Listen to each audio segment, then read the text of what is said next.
जांच पत्र 6। इससे पीछे की वीडियो में हम प्रश्न 5 तक को हल कर चुके हैं। अब करेंगे प्रश्न 6 से आगे की प्रश्न को। प्रश्न 6 में एक ईंट की लंबाई 30 सेंटीमीटर, चौड़ाई 15 सेंटीमीटर तथा ऊंचाई 10 सेंटीमीटर, 5 मीटर लंबे, 45 सेंटीमीटर चौड़े तथा 3 मीटर ऊंचे दीवार बनाने में कितने ईंटों की जरूरत होगी। इसमें जो है ईंट घनाभ की तरह होता है, तो घनाभाकार ईंट का आयतन ज्ञात कर लेंगे। उसके बाद घनाभाकार दीवार का आयतन निकाल लेंगे और ईंट की संख्या बराबर क्या हो जाएगा, दीवार के आयतन में एक ईंट के आयतन से भाग कर देंगे तो पता चलेगा कि ईंट की कितनी जरूरत होगी। अब हम लिख लेंगे एक ईंट की लंबाई, तो लंबाई है 30 सेंटीमीटर और चौड़ाई दिया गया 15 सेंटीमीटर। एक ईंट की चौड़ाई, तो चौड़ाई है 15 सेंटीमीटर, ऊंचाई 10 सेंटीमीटर। एक ईंट की ऊंचाई है 10 सेंटीमीटर। इस ईंट का हम क्या करेंगे, आयतन ज्ञात करेंगे।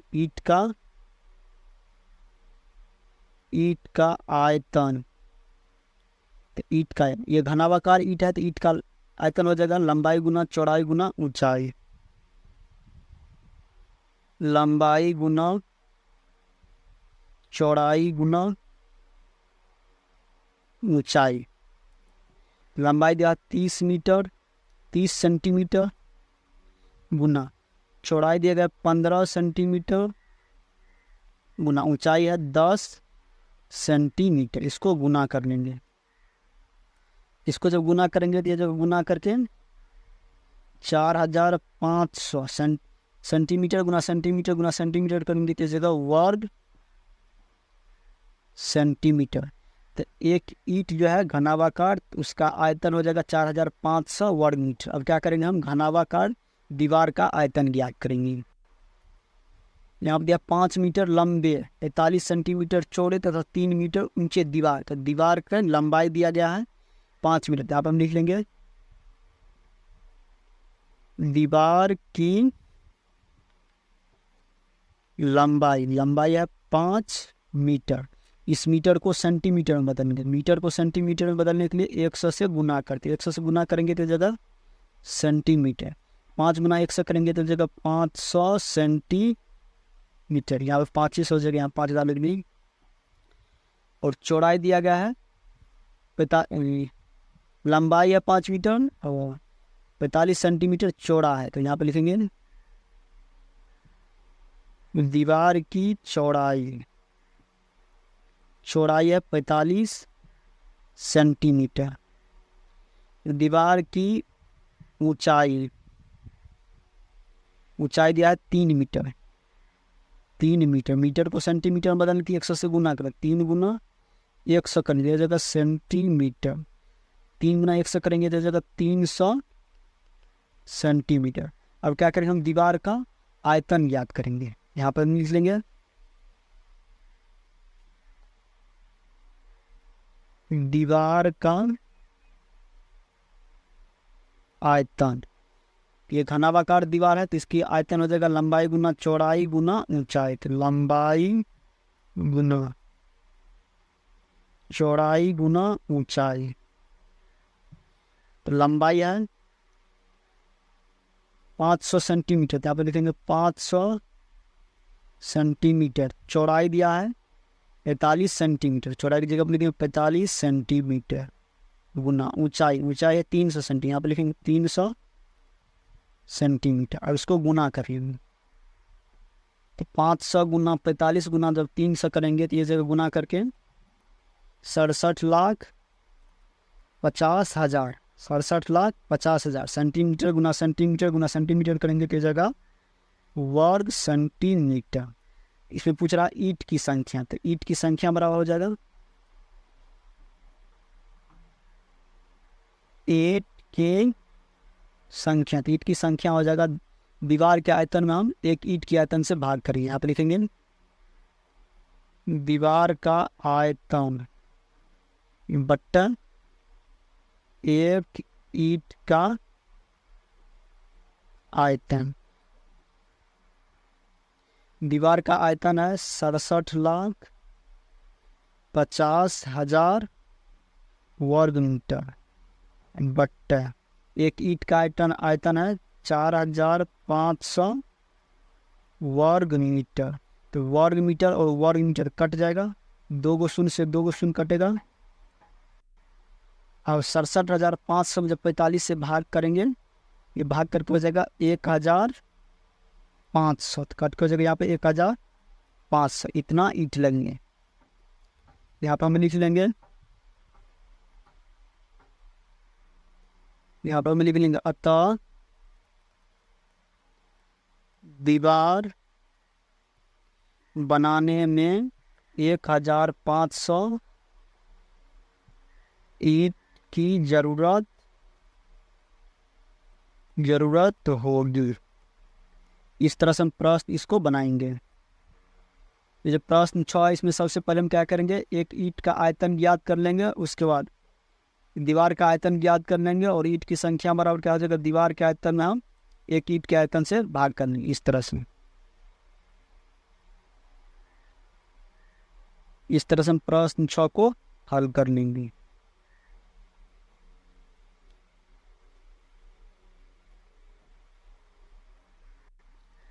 अब प्रश्न 7, दिए गए आकृति का क्षेत्रफल ज्ञात करिए। ये जो आकृति है, इसका हमें क्षेत्रफल ज्ञात करना है।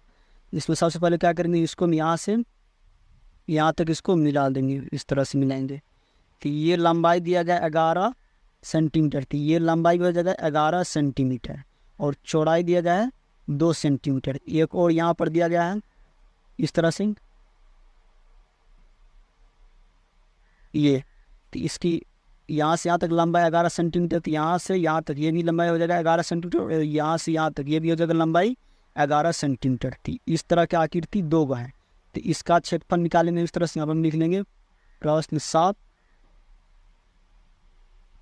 क्षेत्रफल बराबर, इसमें इस तरह का आकृति 2 है, तो यहाँ पर लिख लेंगे 2 गुना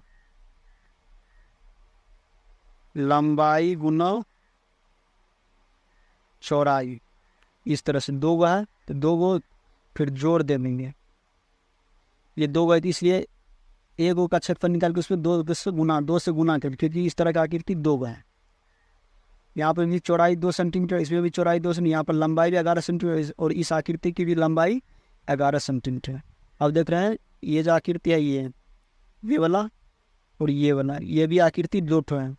इसकी चौड़ाई है 1 सेंटीमीटर, 1 सेंटीमीटर है, और यहाँ से यहाँ तक की लंबाई है 11 सेंटीमीटर, और यहाँ से यहाँ तक की लंबाई हो जाएगा 11 में से 3 घटा देंगे, तो यहाँ बचेगा 8 सेंटीमीटर। तो यहाँ से यहाँ तक ये लंबाई हो जाएगा 8 सेंटीमीटर, और इसकी भी लंबाई हो जाएगी यहाँ से यहाँ तक, ये जो है इसकी भी लंबाई हो जाएगा 8 सेंटीमीटर, और चौड़ाई 1 सेंटीमीटर, इसमें भी चौड़ाई 1 सेंटीमीटर। ये भी 2 है, तो इसमें 2 गुना लंबाई गुना चौड़ाई कर देंगे, लंबाई गुना चौड़ाई, फिर जोड़ दे देंगे इस तरह से। और उसके बाद ये एक आयत है, इसकी चौड़ाई है 3 सेंटीमीटर, और यहाँ से तक लंबाई पता करें, तो यहाँ से यहाँ तक लंबाई है 8 सेंटीमीटर, तो 8 सेंटीमीटर 3 सेंटीमीटर को जो घटाएंगे, तो यहाँ बचेगा 5 सेंटीमीटर। ये लंबाई हो जाएगा 5 सेंटीमीटर, और ये भी हो जाएगा लंबाई 5 सेंटीमीटर, क्योंकि यहाँ से यहाँ तक की लंबाई है 8 सेंटीमीटर, और 8 सेंटीमीटर जब फिर यहाँ से यहाँ तक लंबाई घटाएंगे, तो यहाँ बचेगा 5 सेंटीमीटर, इसकी लंबाई आ जाएगा 5 सेंटीमीटर। फिर इस आयत का हम क्षेत्रफल निकालेंगे, इसका भी क्षेत्रफल हो जाएगा लंबाई गुना चौड़ाई, इस तरह से हो जाएगा।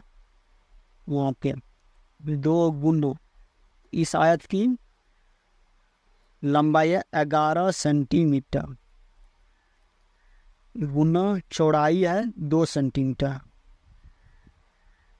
जोड़ दे इसका और इसका, इस तरह से कर देंगे, फिर जोड़ 2 गुना ये जो इस आयत की लंबाई है 8 सेंटीमीटर, यहाँ पे लिखेंगे 8 सेंटीमीटर, गुना चौड़ाई है 1 सेंटीमीटर, जाता 1 सेंटीमीटर, फिर जोड़ दे देंगे।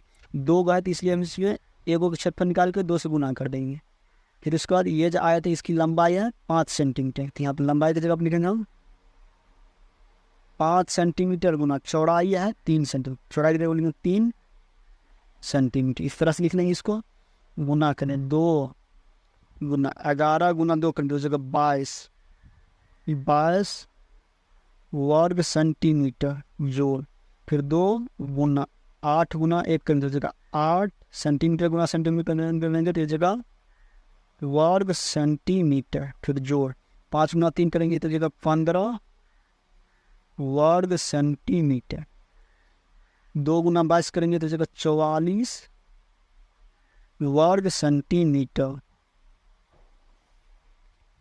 जोड़ 2 गुना 8 करेंगे तो जगह 16 वर्ग सेंटीमीटर, जोड़ 5 यहाँ पर जगह 15 वर्ग सेंटीमीटर। इस तरह से आप सबको क्या करेंगे, जोड़ लेंगे।